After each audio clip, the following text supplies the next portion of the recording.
ಕೆಲವೊಮ್ಮೆ ನಾನು ಎಷ್ಟೇ ಪ್ರಯತ್ನ ಪಟ್ಟರೂ ತೊಂದರೆಗಳನ್ನೇ ಅನುಭವಿಸ್ತಾ ಇರ್ತೀನಿ. ಅದರಿಂದ ಹೊರಗಡೆ ಬರೋದಕ್ಕೆ ಸಾಧ್ಯ ಆಗೋದಿಲ್ಲ.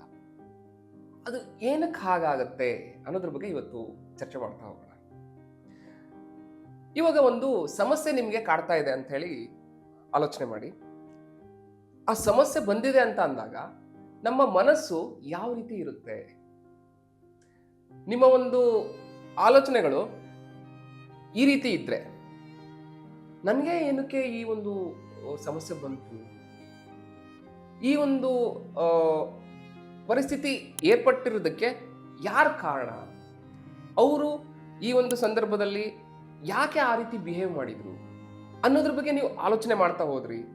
ಅಥವಾ ಈ ಒಂದು ಎಕ್ಸ್ಪೀರಿಯನ್ಸು ನನಗೆ ಯಾಕಾಯ್ತು, ಆ ವ್ಯಕ್ತಿನೇ ನನ್ನ ಜೀವನದಲ್ಲಿ ಏನಕ್ಕೆ ಬಂದ, ಈ ಒಂದು ಬಿಸ್ನೆಸ್ ಫೇಲ್ ಆಗೋದಕ್ಕೆ ಏನು ಕಾರಣ ಇರ್ಬೋದು, ನಮ್ಮ ಒಂದು ರಿಲೇಶನ್ಶಿಪ್ ಹಾಳಾಗೋದಕ್ಕೆ ಯಾರು ಕಾರಣ, ಈ ರೀತಿ ಕ್ವಶನ್ಗಳೇ ನಿಮಗೆ ಬರ್ತಾ ಇತ್ತು ಅಂತ ಅಂದಾಗ ನಿಮ್ಮ ಮನಸ್ಥಿತಿ ಯಾವ ರೀತಿ ಇದೆ ಅನ್ನೋದನ್ನ ಗಮನಿಸ್ತಾ ಹೋಗಿ. ಆಗ ನಿಮ್ಮ ಮನಸ್ಸು ಹೇಳುತ್ತೆ, ಈ ಒಂದು ಪರಿಸ್ಥಿತಿ ಏರ್ಪಟ್ಟಿದ್ದಕ್ಕೆ ಈ ಥರ ಆಯಿತು, ಅವರಿದ್ರು ಇವರಿದ್ರು, ಹಾಗಾಯ್ತು ಹೀಗಾಯ್ತು, ಅದಕ್ಕೆ ಹಿಂಗಾಯ್ತು. ಅಲ್ಲಿ ಏನಾಗ್ತಾ ಇದೆ, ನೀವು ಪಾಸ್ಟಲ್ಲೇ ಇದ್ದೀರಾ, ಸಮಸ್ಯೆಗಳಲ್ಲೇ ಇದ್ದೀರಾ, ಅದರಿಂದ ಹೊರಗಡೆ ಬರ್ತಾನೆ ಇಲ್ಲ. ಗಮನಿಸ್ತಾ ಹೋಗಿ. ನೀವು ಕೇಳ್ತಕ್ಕಂಥ ಕ್ವಶನ್ಗಳು ಈ ಥರ ಇತ್ತು ಅಂತ ಹೇಳಿದ್ರೆ ನಿಮ್ಮ ಮೈಂಡು ಅದನ್ನೇ ತೋರಿಸುತ್ತೆ, ಆಗಿರ್ತಕ್ಕಂಥ ನೆಗೆಟಿವಿಟಿನೇ ತೋರಿಸುತ್ತೆ. ಅದೇ ಈ ರೀತಿ ಕ್ವಶನ್ ಕೇಳಿ, ಈಗ ಸಮಸ್ಯೆ ಬಂದಿದೆ, ಅದರಿಂದ ನಾನು ಯಾವ ಥರ ಹೊರಗಡೆ ಬರ್ಬೋದು, ನನಗೆ ಏನು ಬೇಕು, ಇದನ್ನ ಯಾವ ರೀತಿ ಎದುರಿಸ್ಬೋದು, ನನ್ನ ಹತ್ರ ಏನು ರಿಸೋರ್ಸಸ್ ಇದೆ, ನನ್ನಲ್ಲಿ ಇವಾಗ ನನ್ನ ಎದುರುಗಡೆ ಇರ್ತಕ್ಕಂಥ ಕೆಲವೊಂದು ರಿಸೋರ್ಸಸ್ಸು ಏನೇನು. ರಿಸೋರ್ಸಸ್ ಅಂತ ಹೇಳಿದ್ರೆ ಒಂದು ಅಡ್ವೈಸ್ ಆಗಿರ್ಬೋದು, ಎಕ್ಸ್ಪರ್ಟ್ ಅಡ್ವೈಸ್ ಆಗಿರ್ಬೋದು, ಇಲ್ಲಾಂದ್ರೆ ನಿಮ್ಮ ಫ್ಯಾಮಿಲಿ ಮೆಂಬರ್ಸ್ ಹತ್ರನೇ ಇದ್ರ ಬಗ್ಗೆ ಡಿಸ್ಕಷನ್ ಮಾಡಿಬಿಟ್ಟು, ಎಲ್ಲರ ಹತ್ರನೂ ಅಲ್ಲ, ಯಾರು ನಿಮ್ಮ ಬಗ್ಗೆ ಒಂದು ಒಳ್ಳೆ ಒಂದು ಭಾವನೆಗಳು ಮತ್ತು ಸಂಬಂಧಗಳನ್ನು ಇಟ್ಕೊಂಡಿರ್ತಾರೆ, ನಿಮ್ಮ ಒಂದು ಏಳಿಗೆ ಬಗ್ಗೆ ತುಂಬ ಆಸಕ್ತಿ ವಹಿಸಿರ್ತಾರೋ ಅವ್ರ ಹತ್ರ ಹೋಗ್ಬಿಟ್ಟು ಈ ಥರ ಆಗಿದೆ, ಇದಕ್ಕೆ ಏನು ಸೊಲ್ಯೂಷನ್ ಕಂಡುಹಿಡ್ಕೋಬೋದು ಅನ್ನೋದ್ರ ಬಗ್ಗೆ ಕೇಳ್ಬೋದು. ಅದು ಎಕ್ಸ್ಟರ್ನಲ್ ರಿಸೋರ್ಸಸ್ ಅಂತ ಹೇಳಿ. ಇಂಟರ್ನಲ್ ರಿಸೋರ್ಸಸ್ ಅಂದರೆ ನಿಮ್ಮಲ್ಲೇ ಕೆಲವೊಂದು ಅಬಿಲಿಟೀಸ್ ಇರುತ್ತೆ, ನಾ ಇದನ್ನು ಸಾಲ್ವ್ ಮಾಡ್ಕೊಳ್ಳೋದಕ್ಕೆ ಈ ಒಂದು ಸ್ಕಿಲ್ನ ಯೂಸ್ ಮಾಡ್ಬೋದಾ. ಪೇಷನ್ಸ್ ಆಗಿರ್ಬೋದು, ಒಂದು ಅನಾಲಿಸಿಸ್ ಮಾಡ್ತಕ್ಕಂಥದ್ದಾಗಿರ್ಬೋದು, ಒಂದು ಅಕೌಂಟಿಬಿಲಿಟಿ ಆಗಿರ್ತಕ್ಕಂಥದ್ದಾಗಿರ್ಬೋದು. ಇಂಟರ್ನಲ್ ರಿಸೋರ್ಸಸ್ ತುಂಬ ಇರುತ್ತೆ, ಕೆಲವೊಂದು ಬುಕ್ಸ್ಗಳನ್ನು ಓದೋದಾಗಿರುತ್ತೆ, ಅದು ಎಕ್ಸ್ಟರ್ನಲ್ ರಿಸೋರ್ಸ್. ಸೊ ಹಾಗೆ ಇಂಟರ್ನಲ್ ರಿಸೋರ್ಸಸ್ ಯಾವುದು, ಎಕ್ಸ್ಟರ್ನಲ್ ರಿಸೋರ್ಸಸ್ ಯಾವುದು ಅನ್ನೋದ್ರ ಬಗ್ಗೆ ನೀವು ಆಲೋಚನೆ ಮಾಡ್ತಾ ಹೋಗಿ. ಹಾಗೆ ಇದು ನನಗೆ ಸಕ್ಸಸ್ ಆಗುತ್ತೆ ಅಥವಾ ಆಗ್ತಾ ಇದೆ ಅನ್ನೋದು ಯಾವಾಗ ಗೊತ್ತಾಗುತ್ತೆ ಅನ್ನೋ ಒಂದು ಕ್ವಶನ್ ಕೂಡ ಇರಬೇಕು. ಟ್ರ್ಯಾಕ್ ಮಾಡಬೇಕಲ್ಲ, ಯಾವಾಗ ಒಂದು ಸಮಸ್ಯೆ ಬಗೆಹರಿಯುತ್ತೆ ಅನ್ನೋದ್ರ ಬಗ್ಗೆ ನಿಮಗೆ ಗೊತ್ತಿರಬೇಕು. ಸೊ ಹಾಗೆ ಇದನ್ನ ನಾನು ಈ ಕ್ಷಣದಲ್ಲಿ ಏನು ಮಾಡ್ಬೋದು, ಈ ಕ್ಷಣದಲ್ಲಿ ನನ್ನ ಆ್ಯಕ್ಷನ್ ಏನಿರ್ಬೋದು ಅನ್ನೋದ್ರ ಬಗ್ಗೆ ನೀವು ಆಲೋಚನೆ ಮಾಡೋದಕ್ಕೆ ಸ್ಟಾರ್ಟ್ ಮಾಡಿದಾಗ ನಿಮ್ಮ ಒಂದು ಮನಸ್ಥಿತಿ ಯಾವ ರೀತಿ ಇರುತ್ತೆ ಅನ್ನೋದನ್ನ ಗಮನಿಸ್ತಾ ಹೋಗಿ. ನಿಮ್ಮ ಮನಸ್ಸು ಅವಾಗ ಹೇಳುತ್ತೆ, ಓ ಈ ರೀತಿ ಮಾಡಿದ್ರೆ ಈ ರೀತಿ ಸೊಲ್ಯೂಷನ್ ಸಿಗುತ್ತೆ, ಸೊ ನೀ ಈ ರೀತಿ ಆ್ಯಕ್ಷನ್ ತೊಗೊಂಡ್ರೆ ಈ ರೀತಿ ರಿಸಲ್ಟ್ ಬರುತ್ತೆ, ನಿನ್ನ ಹತ್ರ ಇದು ಇದೆ, ಸೊ ಹಾಗಾಗಿ ಇದನ್ನ ಇಂಪ್ರೂವ್ ಮಾಡಿಕೊಂಡ್ರೆ ನೀನು ಅದರಿಂದ ಹೊರಗಡೆ ಬರ್ಬೋದು ಅಥವಾ ಅದನ್ನು ಅಚೀವ್ ಮಾಡ್ಬೋದು ಅನ್ನೋದ್ರ ಬಗ್ಗೆ ತೋರಿಸ್ತಾ ಹೋಗುತ್ತೆ. ಹಾಗಾಗಿ ಯಾವುದೇ ಒಂದು ಸಮಸ್ಯೆ ಬಂದಾಗ ನಾವು ಸಮಸ್ಯೆಗಳು ಉಂಟಾಗುವಂಥ ಕ್ವಶನ್ಗಳನ್ನು ಹಾಕ್ಕೊಳ್ದೆ ಅದಕ್ಕೆ ಸೊಲ್ಯೂಷನ್ ಕಡೆ ಹೋಗ್ತಕ್ಕಂಥ ಕ್ವಶನ್ಗಳನ್ನು ಹಾಕ್ಕೊಂಡಾಗ ನಮ್ಮ ಮೈಂಡೇ ನಮಗೆ ದಾರಿಯನ್ನು ತೋರಿಸುತ್ತೆ. ಹಾಗಾಗಿ ಇವತ್ತಿನ ದಿವಸ ಎಷ್ಟೋ ಜನ ನೆಗೆಟಿವ್ ಬಿಹೇವಿಯರಿಂದ, ನೆಗೆಟಿವ್ ಆಲೋಚನೆಗಳಿಂದ ಅವ್ರು ಕೇಳ್ತಕ್ಕಂಥ ಕ್ವಶನ್ ಏನು, ನನಗೆ ಯಾಕೆ ಬಂತು, ಯಾರು ಇದಕ್ಕೆ ಕಾರಣ ಅನ್ನೋದ್ರ ಬಗ್ಗೆನೇ ಆಲೋಚನೆ ಮಾಡ್ತಿರ್ತಾರೆ. ಇಮಿಡಿಯೇಟಾಗಿ ಆ್ಯಕ್ಷನ್ ತಗೊಳ್ಳೋದೇ ಇಲ್ಲ.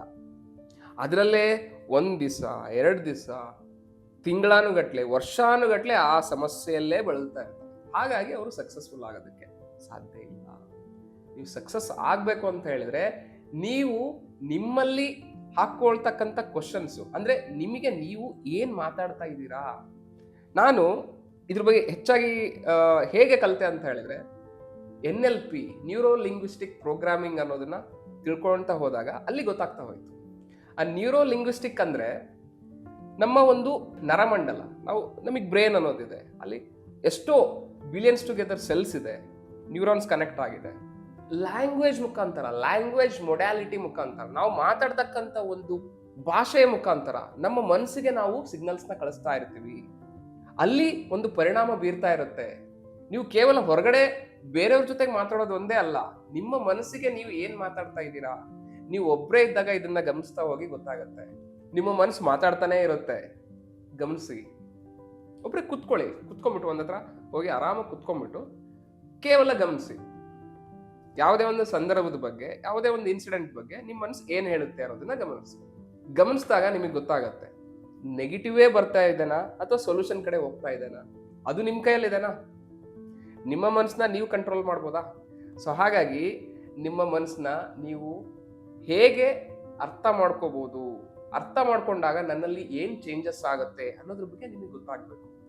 ಆಗ ಒಂದು ಸಮಸ್ಯೆಯಿಂದ ನೀವು ಹೊರಗಡೆ ಬರೋದಕ್ಕೆ ಸಾಧ್ಯ, ಆ ಒಂದು ಸಮಸ್ಯೆಗೆ ಸೊಲ್ಯೂಷನ್ ಕಂಡುಹಿಡ್ಕೊಳ್ಳೋದಕ್ಕೆ ಸಾಧ್ಯ.